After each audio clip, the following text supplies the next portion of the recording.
I ran that model for about a year, and I started getting enough data back to where I was like, this is hyper inefficient, yet it was promised to me that this would be a more efficient model. And I should have known better because for me, it was in the true model for a long time. I started off in tech, the enterprise level, that's all it is.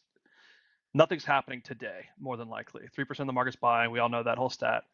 And so I knew that I was building a pipe for this year, later this year, next year, and so on.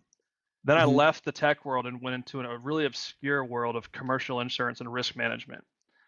And that was the best world I could have possibly been in because for me, it was those deal cycles were 12, 24, 36 months. And I had to play the what's happening in the market, where are people at in the buyer cycle? Are they even aware of this problem? If it's not now, it's when. If it's not interested, it's why. If they're Mhm. open to it, what Mhm. would make them more open to it? And so I knew better, and then I went and built my first company, where I actually ended up selling it. And part of it was because I was frustrated that I made this mistake.